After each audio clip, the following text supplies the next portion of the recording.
Breaking చూస్తున్నాం. ఏపీలోని మహిళలందరికీ స్వాతంత్ర్య దినోత్సవం సందర్భంగా ఆగస్టు 15 నుంచి ఉచిత బస్సు ప్రయాణ సదుపాయం కల్పిస్తామని సీఎం చంద్రబాబు తెలిపారు.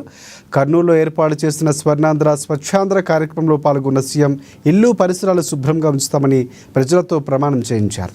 రాష్ట్రంలో పచ్చదనం పెంచాలని ప్రజలకు విజ్ఞప్తి చేశారు. బాబు ప్రతి నెల 3వ శనివారం ఇల్లు పరిసరాల్లోని శుభ్రతపై దృష్టి పెట్టాలని సూచించారు. ఉద్యోగులు కూడా ప్రతి నెల 3వ శనివారం శుభ్రతపై దృష్టి పెట్టాలన్నారు ముఖ్యమంత్రి.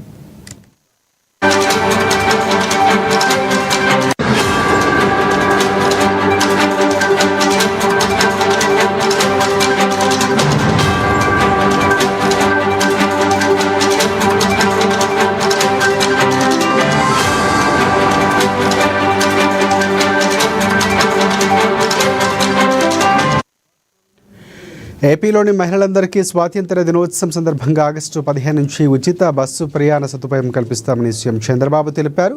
కర్నూలులో ఏర్పాటు చేసిన స్వర్ణాంధ్ర స్వచ్ఛాంధ్ర కార్యక్రమంలో పాల్గొన్న సీఎం ఇల్లు పరిసరాలు శుభ్రంగా ఉంచుతామని ప్రజలతో ప్రమాణం చేయించారు.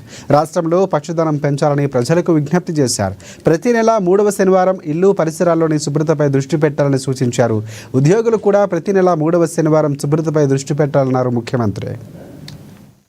ఏదైతే నేను చెప్పానో మా ఆడబిడ్డలు బస్సుల్లో ఉచిత ప్రయాణ సౌకర్యం కూడా తొందరలోనే ఇస్తా. దీనికి కూడా ఆలోచిస్తున్నాను.